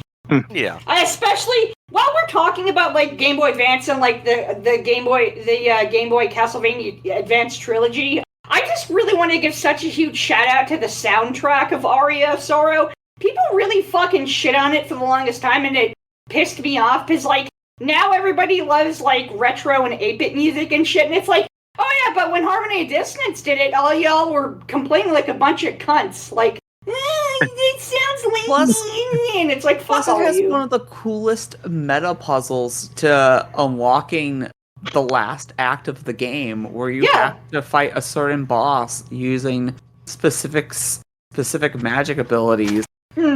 Because spoilers, you're the reincarnation, like the human reincarnation of Dracula since Castlevania. I believe that's Aria that does that. Aria, that's Aria, and so you have to Succubus, Fire Demon, and fuck, what was the blue one? I don't remember. I know what you're I'd have talking to about. start it up to find out. But yeah, pretty much, you have to unlock. You have to equip 3 abilities in each of the 3 slots that are equivalent to what Dracula has in his boss fight in most Castlevania games. To which it's then revealed, of course you could equip those. You are Dracula. Yeah, I mean, you can't expect me to figure out the plot of Castlevania when it took me over 10 years to figure out that Alucard is Dracula spelled backwards. Okay. Wait, what? It is? Yes, it is. I'm joking. Oh my god. Well, I mean, there is some things that you can say good about Circle of the Moon, though, too. I mean, let's face it. It did get a nod in Dead by Daylight. One of the skins I don't play that game. I don't play that game. Well, but what I'm saying played it is one time. that when they brought Castlevania into the game with the Dark Lord, Dracula, and Trevor Belmont, you actually have a skin for Trevor that makes him Soma Cruz. That's cool. Nice. And they have a skin for the Dark Lord that makes him the true form Dracula from Circle of the Moon. That's awesome. Hell yeah. And they Actually, did that one. They did that one justice, to be honest. Hell, the anime, the newest 2 seasons with Richter, Juiced is in them, which That's is the main awesome. character from Harmony, and I love it. And like I said, I popped love off. Harmony of Dissonance so fucking much. I love that they did that. That's so cool. You should really watch Nocturne someday. You should. The Castlevania cartoon series is really amazing. I watched the other one.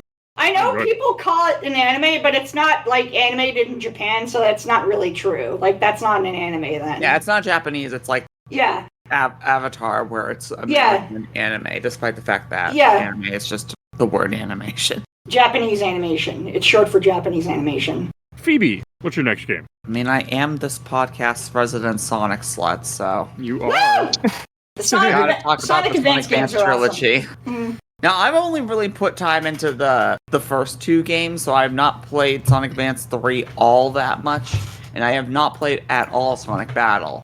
Otherwise, this segment would be like an hour long, but Sonic Advance, that trilogy is a very, very good encapsulation of what makes Sonic great, and these are the first ever depictions of cream and vanilla and Jamurl, so characters that are now very prominent in the franchise, especially if you read the IDW comics, are coming in from what is effectively a side series because of like a few franchises that were living exclusively on the GBA. There were Sonic games coming out on other consoles. Yep. So it's really funny to have console players play Sonic Heroes and go, who the fuck is this bunny rabbit? When the answer is, go play the Game Boy Advance game. Yep. Still, that was a wild moment when Sega started putting Sonic on other consoles. Yeah. Yeah, it was. I think it didn't. Now it's just such a compliment. The Olympics with Mario, it was important. Especially when there are 4 games exclusive to a Nintendo console, one generation after the whole Sega does what Nintendo don't. Yeah. That's what happened. Well, I guess 2 generations, but even then, that's just hilarious.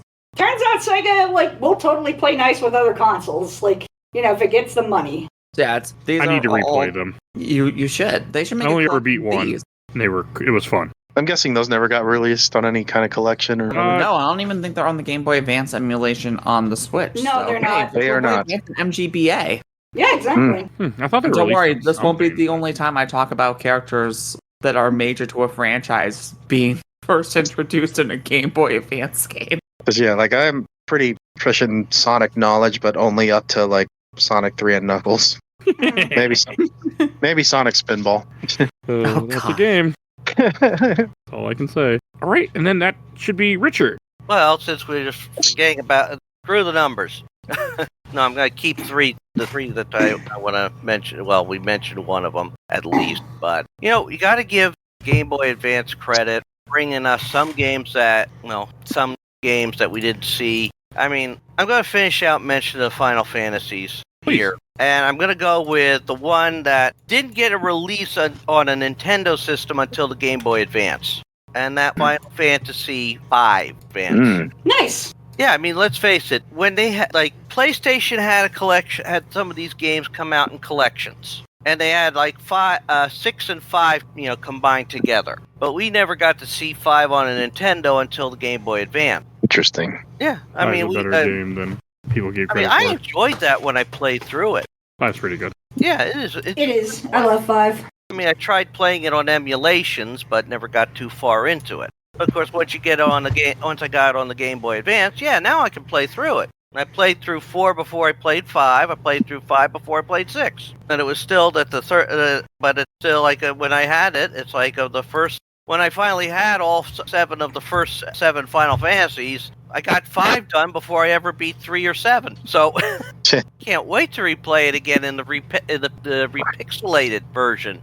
There you go. I need to come back to this game at some point. Yeah, 5 is really good. It's the first job system. There's a lot of really good stuff to it. Yeah, I've been told it's system. very, very hard, but I was doing the 4 crystal challenge for my first playthrough, and it wasn't bad. Yeah, but it's definitely not the first time we ever saw the job system in the series. No, you're right, 3, but it's the first good version of it. So 4, 5, and 6 I should definitely play. Yes, you should. Even if it's from the Pixel Collection. Yeah, well, the Pixel Collections are a fantastic remake. You should get them. Just get them. Yeah, I have them already. That's how I'm gonna play them. It makes 2 a little bit more tolerable. Yeah, it does. Not much tolerable, but No. All right, and Ron. I don't really have any more because I played a lot of just regular Game Boy games too at my GBA. So Yeah, that was always a nice thing. Yeah. Because back in the day, I did have a GBA player on my GameCube, which I missed dearly. Yeah, the thing was awesome. And I'm like, yeah, that was back then. I'm like, oh yeah, I could play GBA games now, and because they were like $2 or $3 at GameStop at the time, sometimes or whatever. And I just remember, well, actually, I don't want to go too far into it because I don't know whose turn it is now. Yours. Oh, okay, that works. So one of the games I picked up just because I was surprised to see that it had a GBA port of it. So I'm like, I bought it at GameStop, 20-something, 100 years ago, and it just immediately, I just played it for like 5 seconds. I'm like, I should have just found like the PS2 version of this game instead. Crazy Taxi Catch a Ride, I think it's called. Oh, I remember this. God. Yeah, I was like super surprised that existed. And I'm like looking through the Game Boy Advance list right now, and I'm just seeing like, oh, there's like this got a port, and then like I was surprised to also see Doom 1 and Doom 2 and Duke Nukem 3D all got GBA ports. I'm like, how the hell does that work? Yeah, they did. Also, there was all the weird TV shows. Yeah. Yeah, I'm seeing that too. Because there was a Buffy the Vampire Slayer game, which I only thought that was on Xbox, and like I think Alias was on here, I think, or something. A lot of random ass shit. Or there's probably a couple of Mary-Kate and Ashley games, I think. And then, or one thing that was kind of surprising was that I saw on the list was Disney's Aladdin. I'm like, whoa, is that a port? It's the Super Nintendo game. Of course. Oh, did it get any like extra features, or is it just a straight up port? No, I think it's just a straight up port. Oh, they wanted to share the pain. Super Nintendo Aladdin fucking owns, and I will fight you on that. Yeah, I'm kind of on board with that, but although I still like the Genesis version too. Yeah. But yeah, like I don't really, I guess I don't know, just like the weird parts of like the GBA games or something. Mm-hmm. Oh, crap, another one here. Interesting stuff for it. Wait a minute, so I didn't know this existed. There was an Extreme Ghostbusters game. Yeah, of course there was. Anyone play that? I have not. I knew it existed. I knew it existed too. I'm just now learning about this. I want to play this game now. And it's got the word Ghostbusters on it. All right, and then Kyle. All right, moving on.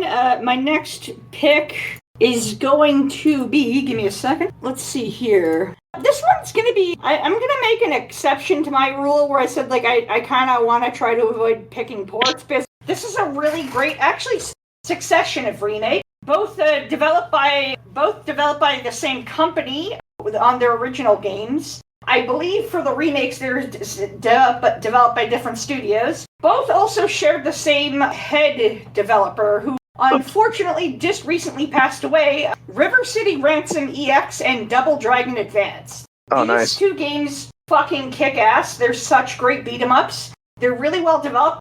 I would even honestly say Double Dragon Advance is the definitive way to play Double Dragon 1. The NES game is fun. It's solid. It's pretty hard though, but it's fun. It's a pretty solid challenge. Double Dragon 1 on arcades it's all right. It kind of has an aged too well because of how fucking slow it is. Because that game was trying to do so much, and the CPU for the game just could not handle it. So it's really slow. Double Dragon 2 on NES is pretty great. Double Dragon 2 on arcade is alright. It has a bit of a weird control scheme. And then, just the Double Dragon games have such an odd history. Yeah, Double Dragon Advance for the Game Boy Advance is fantastic and is probably the definitive way to play the first Double Dragon game. It's a really great remake. It does a bunch of really cool shit. The controls are excellent. You have a ton of moves, like a fuck ton of moves. They're all great. River City Ransom EX is a really great update on the original NES game. Missed out on that one. It's a bit a more authentic take on River City Ransom because, all the characters are in their Japanese school uniforms, but it has a lot of just tongue-in-cheek kind of humor and everything.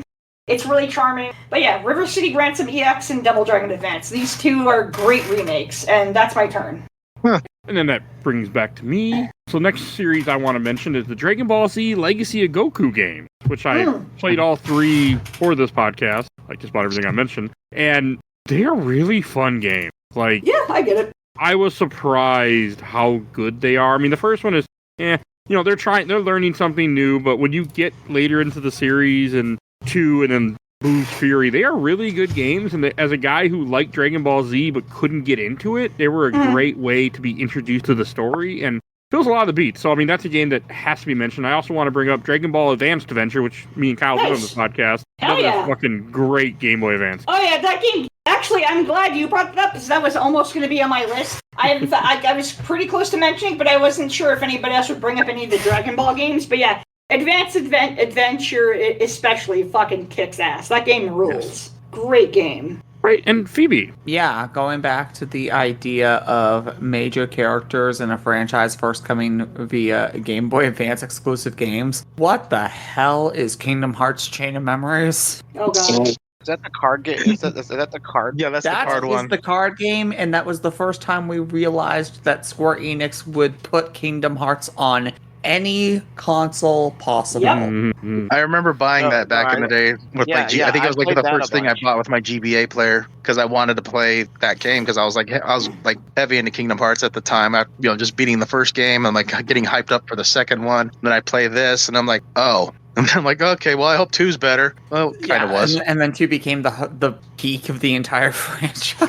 Well, I have a tragic story about 2. Because I got deep into that game, like pretty far. I don't remember how far. And I remember bringing my PS2 over to my grandmother's house at the time where my brother and sister were living, like years ago. And my sister, who was like maybe 6 or 7 at the time, she goes like, I want to play this. I'm like, okay, fine. So I set her up a new file and everything on whatever.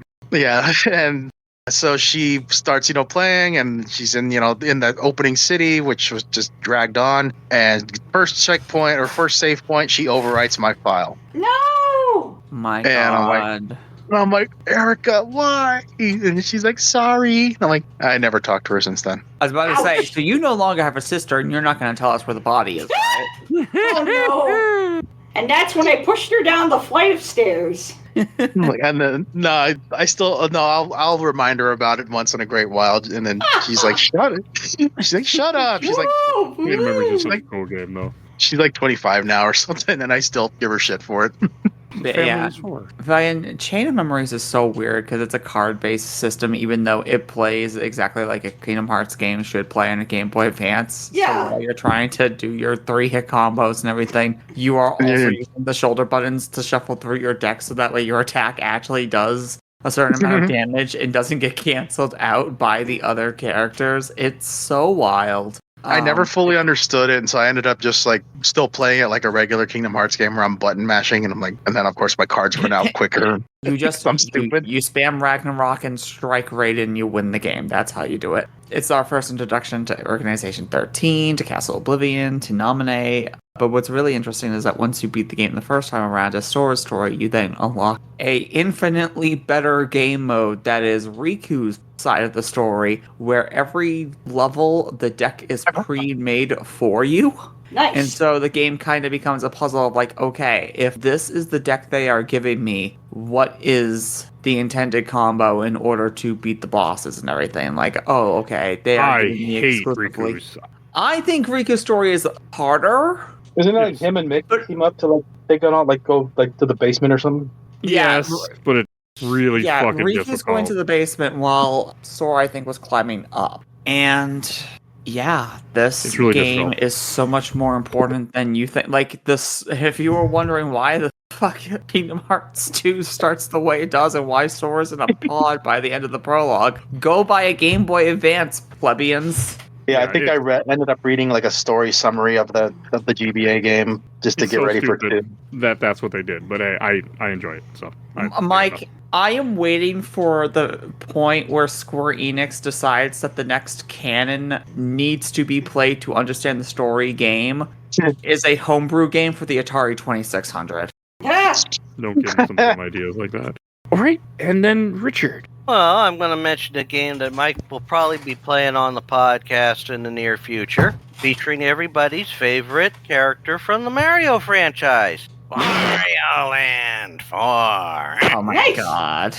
I'm a Wario. Yeah. Someday, I just replayed that, and for the first time ever replaying it, I think I got the best ending. I believe that's on the Switch. Yes, it is. I mean, it does carry some traditions that came to be part of the Wario franchise. I mean, you have forms that Wario has to take on to solve some little puzzles and advance, but it also brings back that he has a limited life meter, which I'm sure Mike is a little bit happy about. I think he not at all. complained that that Wario couldn't be killed. I know everything of. We'll see how I feel about those games. 2 was not great, so we'll see. We'll fight. Yeah, well, 3 is also has had the you can't kill Wario, but you have to use those states he gets into to solve some things and locate some things. And I mean, it's a fun little game. You're thinking. You're of course being Wario and greedy ass bastard. And of course, they had some tricks in the game. So I can't complain about that. And it's one of the first Game Boy Advance titles that they had released too. And that was like the follow-up to like the one good Virtual Boy game or something. One of the few. One of the few. There's a couple. Yeah, well, when you think about a Virtual Boy Wario Land was different. It didn't have the same title. It still had the Wario Land title, but it didn't actually have a number. Wario Land 1, well, Wario Land initially started out as Super Mario Land 3. And then Wario Land 2 was one of those Game Boy or Super Game Boy titles, I think. Wario Land 3 was pure color Game Boy. Wario Land 4 was Game Boy Advance. Yep. And then for some reason they decided to switch him into these crappy little minigame Wario. You shut your mouth. WarioWare fucking rules. And I only played the one on the Wii. And it's WarioWare is actually going to be on my list. I can never get into the WarioWare games, and I think I don't care. How dare you? Like how they dare are you? really. Kyle is right. That's the thing. I just see them as just dinky little games, and I just how dare you get into that. I think you're a dinky little game. I'm gonna agree with you in this case because I do like those games too.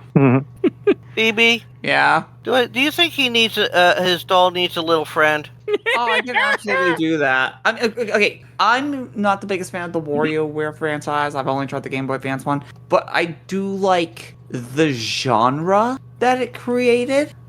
I will give it this. It does sound like something Wario would do. Yep. But I wish there were more Wario Land games. No, I agree. I agree. Because we only got really one real one after this, which was Shake It, and Shake It. Shake It is fucking phenomenal. But Shake It is amazing. Plus, Shake It is amazing, and it's also developed by Goodfeel, and Goodfeel makes fucking kick-ass games because those are not only Konami people, but those are the people that helped create the Goemon franchise. So hell yeah. Oh, nice. Yep. And like I said, I mean, like when it comes, I mean, I would have loved to see more Wario games like Wario Land 4 and continue. I agree though, like that. I actually agree with because, like, yeah, like I love the WarioWare games, but also like, yeah, I want more like Wario platformers. Like because I loved like the Wario platformers. I loved the Wario game on GameCube where it's like a platformer, but it's also like a beat 'em up. I love that game too. Like I just play want that someday. I just want more Wario. Game. Is there a 3D Wario game? Yeah, that's the one. Oh, okay. Wario for the GameCube. That's developed by Treasure. Yeah, like I just want more Wario games in general. I just want more Wario games in general. Yeah. I mean, like I said, I could get into like games like that. I'd love to see more of. He had so much potential. I agree. Yeah, Wario's pretty great. He's a fighter, and at least in the Smash Brothers games. Hell yeah. But not Waluigi, sadly. Never. Or Waluigi. I mean, the only thing we have of Waluigi is the sports games. Yep. Hey, he's great at Mario Tennis. Yeah, and if you watch some of those animated videos, like from Level Up, well, he's almost always getting the raw end of the stick, but at least he's getting a chance. Yeah. All right, and Tony. See, I'm looking at the list here. Oh, actually, one that's also kind of piquing my interest a bit. And again, feel free to just talk about any details about this game, just because I just started playing it and I'm kind of like thrown off at how it starts off. But Legend of Zelda: The Minish Cap. Hey, hell yeah! That's gonna be on my list too. That's on my list, but it's not my top 3. So Yeah, I started playing it like the other day, and I'm like, oh, okay, Link and Zelda are friends. All right, that's cool. Like, oh, they're going to a carnival or something. What the hell? And then I think I got distracted, but I've been hearing like pretty decent things about that game. But I'm curious to see what you guys say about it. I skipped it until I did it for this show a few years ago, or more than a few maybe now, and I really loved it. Like, it's a great Zelda game. Oh yeah, it is. Yeah, it's a very good Zelda game. The only one of the biggest downsides, and it's still criticized, is the damn figurine collection. Oh, great. Oh yeah, or you match the pieces. I actually like that. It felt very kinetic. Oh no, not the kinstones. Oh, the figurines. Remember the right, figurines, okay, it does. They must have been optional. Because I'm more in favor of like the 2D Zelda games rather than except the only 3D one I've liked was Ocarina, because I'm a basic bitch like that. But well, good news, Minish Cap is 2D. Yeah, I know. But that's why I was saying, I'll definitely play more of it just because I like the 2D games more. Mm-hmm. It's also, Minish Cap has the same style as Wind Waker. Yep. Mm. Yeah, it's really Oh, good. yeah, that Definitely is pick true. it up. And no Ganon. Oh yeah, true. Spoilers. It's actually it's all good. It's in I'm the joking. Zelda timeline. It's basically when you first encounter Vati. Yeah, I kind of remember that character, or hearing about that character. So I got to admit, the switching between large and small is a clever little twist, Yeah, it is. and also channeling so you can have up to 4 copies with you. Also, Minish Cap features some of my favorite music in the entire franchise. Like, there's so many pieces of music that I'm just deeply in love with. Like, I love the forest music. I love some of the town music. Like, it's so peaceful. It just, oh god, I love it. Like, I want to sit in like a swimming pool. Like, I just want to I want to float in a swimming pool to like the forest music and like the house music. It's so peaceful. nice. I have to definitely check that out. I wonder if that's on the Nintendo Music app. It might Not, be. it can be on whatever MP3 player you want to be. Yeah, exactly. Courtesy I also of have the YouTube. internet. I also have YouTube. I have Music never right put there, that too. in my collection of soundtracks.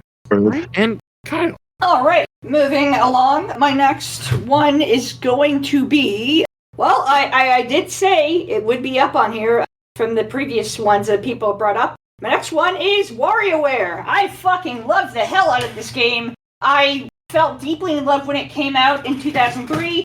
I was actually worried it wasn't going to come out, but once it did, I was like, holy shit, yes! And I remember my brother and I were fucking addicted to this damn game. Just quick little 5-second blasts of a game, just holy shit. And this game is still addicting to me, and I love beating it every single time. I've beaten it so many times. Honestly, my only criticism of this game is it's way too fucking short. Like, god damn it, there's still not enough game. I want more. Just, it's like a drug addiction. Just hit me, just hit me one more time.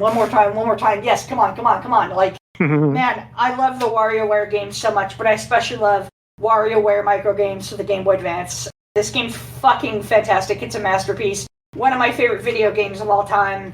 I love Wario in general. I love the Wario platformers, but I especially love the WarioWare games. And it's just like, Nintendo, just keep making stuff with Wario in it. Come on, like, seriously.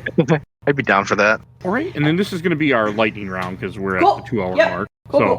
feel free to, any last games you have, Yep. just spit them out. And I'll go first. First, I want to mention Animusha Tactics. This Hey, is nice. One of the first strategy RPGs I ever beat. I remember when I got my Game Boy Advance emulator, that was the game I wanted to go home and play. Like, that was the game, and I really enjoyed it. And I'm actually replaying it soon for the show. I'm really excited. But it's a really good strategy RPG, and it's Animusha. Yeah. So, hey. And then the other one to mention is the Teenage Mutant Ninja Turtles Game Boy Advance game, which Oh, there's an yeah. episode about. Hell yeah. That's just such a great little Those are fun side-scroller games. game. It is Yeah, so they are. good. They're like a better take on like the original Game Boy Ninja Turtles games, where like the original Game Boy Ninja Turtles games might be a little too basic, except for the third original Game Boy Ninja Turtles game, Radical Rescue. That game is awesome by its own self, but like Ninja Turtles 1 and 2 on Game Boy Advance, they're like, oh, this is like a better version of those original Game Boy games, and it's so good. Someday. And then the last game for me to mention, because I just need to get it out of the way, is the Pokemon games. Fire Red, Leaf Hey, Green, hell yeah. Emerald, Sapphire, Ruby. I mean, they are such amazing little games that Also, the first remakes we got in the series, too. Yep. So, just True. we'll listen to our episodes about those. But yeah, Pokemon. And then Phoebe. I only have 2 left. I'm going to give love to the Crash Bandicoot games on the GBA. Nice. The first Okay. 2 that actually play like Crash Bandicoot. More specifically, the first one, The Huge Adventure, because Entranced has some levels that are more based off of Wrath of Cortex mechanics, like the orb, and those levels need to burn in a fire. The other one I'm gonna mention, surprised we have not brought this up, Mario and Luigi Superstar Saga. Ooh, that's another one I want to play. Okay, I'm sorry. I'm probably gonna make some enemies here. I actually really fucking don't like a lot of the Mario and Luigi games. I think that is insane. I think the controls are way too complicated and they're fucking annoying. Combat in a lot of those games takes way too long. Every attack feels too weak and it's fucking annoying. I'm sorry. It's way too fucking annoying. I was gonna say, I never had that problem, but everybody's different. Yeah. But I do think they're really interesting because they don't have Bowser as a major villain. I like that. It's somebody else entirely. Oh yeah, I love that. Who's second in command becomes the final villain in the third game, Bowser's Inside Story. Yeah. That's like the one Mario and Luigi game I like is Bowser's Inside Story. Plus, the Luigi Prince Peasley ship is real. Yeah. Also, I'm sorry, but like Mario and Luigi in the Mario and Luigi games are so fucking cute and adorable. Like, I especially love whenever Luigi cries in those games. He's so cute. Oh yeah, the absolute waterfall of tears. Yeah, I know. Yeah, like I want to give him a hug and just like it's okay, little sweetheart. It's okay. Like, And that's where they all These speak their are like the gibberish, right? Yeah, they just speak in gibberish. Yeah, and it's just so like cute. It's so cute. And then Luigi just goes, "Oh yeah." Oh yeah, that's it. Like Mario will That's say what I all come that, from. and then Luigi, Mario will just say all of that shit, and then Luigi just be like, "Oh yeah," like okay, we gotta love Yeah, that. no, these are not. They feel like '90s cartoon characters. Yeah, they do. The characters stretch and squish. They're super rubbery. I love that. A sprite-based RPG, it very much feels like an animation. Yeah, All right, I definitely gotta check love that the one out. world and everything, and the unique abilities you can get to them, the brother combos that are like limit breaks. God, I Yeah. fucking love these games. I need to play them someday. I played one a little bit, but never finished it. Word. And Richard, Okay, are we just final 3 or just whatever you want to spit out. Just lightning round. like lightning around? Well, I mean, let's face it, there's certain ones that I haven't mentioned that are on my list. I mean, I enjoy Metroid Fusion.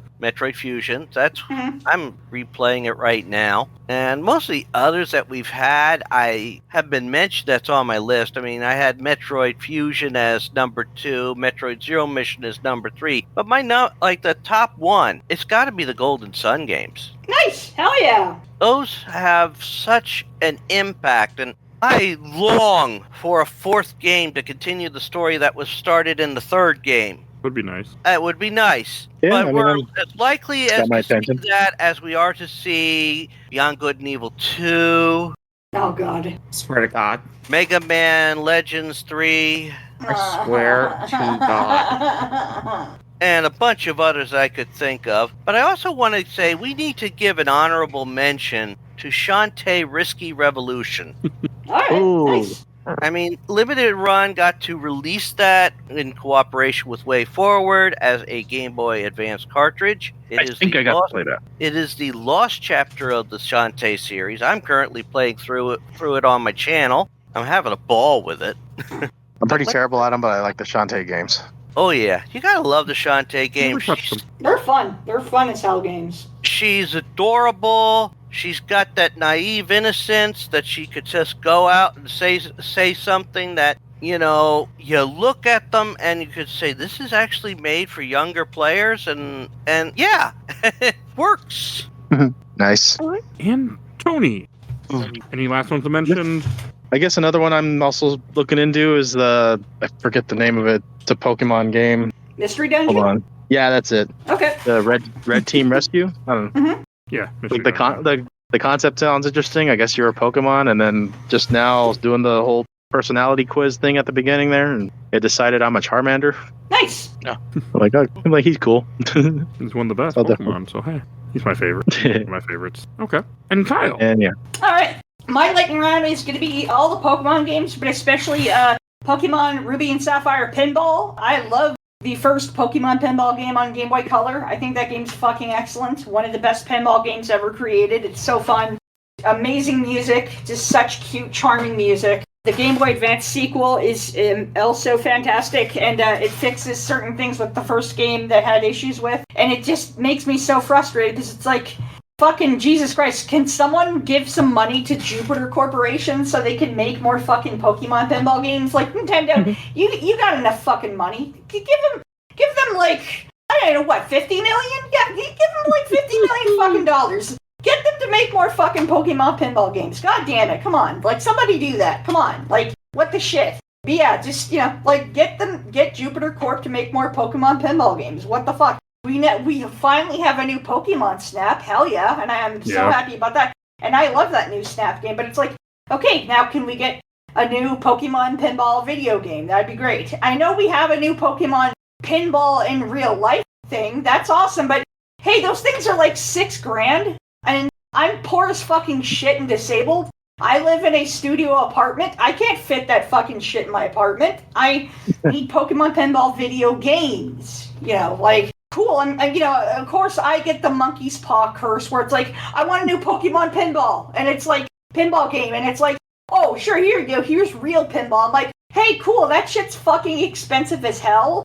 And I can't afford it. And I can't fit that in my studio apartment. So thanks a lot. But yeah, Pokemon Pinball Ruby and Sapphire, and the Pokemon, just in general, all the Pokemon games on Game Boy Advance. Another thing I'm going to bring up, really cool as hell licensed video game. It's a really fun as hell action platforming beat 'em up. Really well developed too. I'm sad no one's ever really brought it up. Bruce Lee, Return of the Legend. Super fun as hell game. It has a lot of fun beat 'em up stuff in it. Like, you get a ton of moves. They're fun to perform. It's fun to just beat the crap out of bad guys. There's a couple of stealth sections that are actually really well developed. They're fun. And you got, like, platforming to do, and it's also, like, fun. But yeah, Bruce Lee, Return of the Legend. Great game. Next, I'm going to bring up here, let's see here, Dragon Ball Advance Adventure. I know Mike brought it up earlier, but yeah, Dragon Ball Advance Adventure is my favorite Dragon Ball game ever created. Such a blast of game. I love it so much. I'm also going to bring up Astro Boy. Fantastic game. I'm also going to bring up Gunstar Super Heroes, my favorite version of Gunstar Heroes. I know Gunstar Heroes on Genesis has like co-op gameplay and everything, but I just really like how Gunstar Super Heroes plays on Game Boy Advance. I think Treasure made some really good games on the console. And let's see here. Finally, before I finish my lightning round, I want to bring up Mario vs. Donkey Kong. I'm a big fan of the Donkey Kong 94 game on Game Boy. And this is a nice little, like, almost sequel to that. Really good stuff. Really fun as hell game. Game kind of platformer puzzle, and it's really fun to play. I love it. And I guess one last special shout out is going to be to the not only Golden Sun, because Rich brought it up, and a few other people have brought it up too, the Golden Sun games, like Golden Sun, but also the awesome as hell Mario sports games on Game Boy Advance developed by Camelot. Mario Golf and Mario Tennis. Power Tour and Advance Tour, both awesome fucking games, and their RPG modes are a total blast. Just really awesome as hell games. I love them so much, and that's my lightning round. All right, and then I'll do my top three, I do have something. Oh, sorry, please, go Ron. Sorry? But I did want to talk about Tactics Ogre. Okay. Yeah, really fun tactics game. Bit hard to find, and really neat political story to it. Okay, any other games? Nope. All right. And then we'll go to our top three. I'll go first. Advance Wars, Metroid Zero Mission, and then Menace Cap is my number one, because I really do love that game. Phoebe. That's an excellent question. Number one is definitely going to be Final Fantasy VI Advance. Just getting that out of the way. Number two, Boktai 2, Solar Boy Django. And number three is going to have to be... God, I don't know if I want to pick Battle Network 2 or Metroid Fusion. Oh, man. Fuck you, I'm going with both. They're tied for the third spot.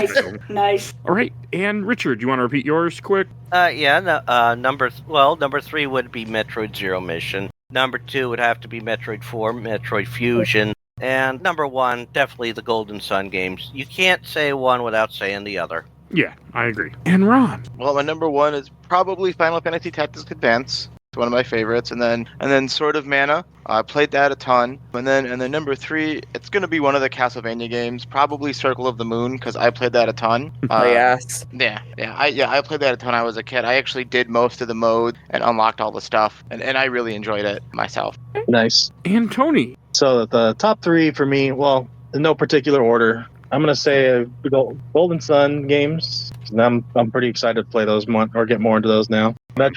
Metroid Zero Mission, and Super Mario Brothers 3: Super Mario Advance 4.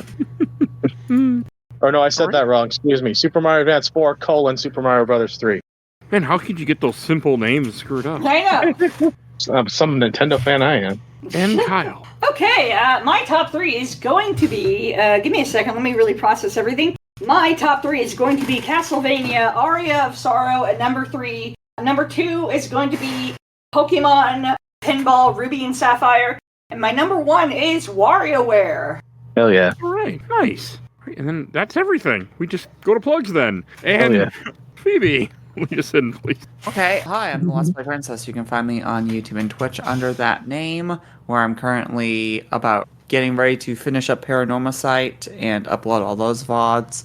You can find me on Twitter and Blue Sky as the LP Princess, and you can find me as one of the co-hosts of the podcast Nerds Broadcast. And Richard. You can always find me on my YouTube channel, Rich Kale, where I play through various games, series, and franchises. And yeah, I'm playing through a bunch of them that I've played through that I might have played through on for Mike here. I mean, I'm playing through I'm not sure. Well, I'll probably still be on it whenever this airs. Working in the Survivor game of Tomb Raider, currently on the Tomb Raider, working my way through Shantae games. Kathy Rain, playing the second game of that. And a bunch of other games. I'm working on Chrono Trigger, at least right now, at least when the time we're recording this. Hopefully I'm still on. Hopefully I'm still on it, or I'm done with it whenever this airs. You never know. But you also can find my stuff on various fixed sites and everything. And Ron, do you have anything to plug? No, I don't really have much to plug. Okay. You can see me on here occasionally. That's about it. Did Ron reveal his top 3? Yep. Yeah, Okay, I just want to make sure. All right. And Tony. The only thing that's worth mentioning is I'm a moderator on the Facebook group for Final Fantasy VII and RPG Pub 7 Heaven, and Pretty funny. that's about it. I do like it. I joined it, and I do crack up at some of those things people post. So. Oh yeah, and then because I do make the Aerith and Una comics, and Those are fun. people are liking those.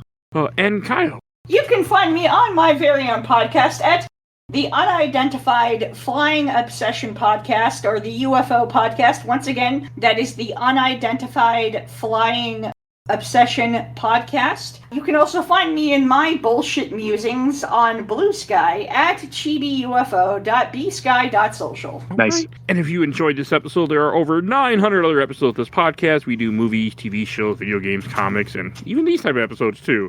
If you want to hear the rest of our anniversary episodes or Year in Gaming, they will all be in the show notes of this episode, so check that out. If you want to support the show, we do have a Patreon. A little darn vote in our Patreon polls. We have 2 polls this month again, and if you donate $10 or more, I will plug your podcast or YouTube, whatever it is you do, every episode I make during that month, and those plugs never go away, like these lovely people. Phoebe Stanton, you already heard from.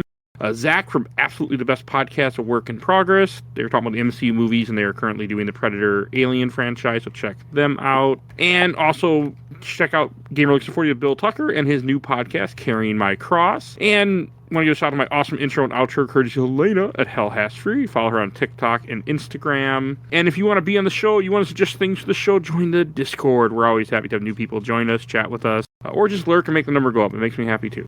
So you will see a link in the show notes to that. And please follow us on Facebook, Instagram, Threads, Blue Sky, YouTube, audio only, and rate and review your favorite podcast. I think that's everything I need to say, so we will see you guys all next time. Bye, everybody. Bye. Later. Take care, everybody. Peace.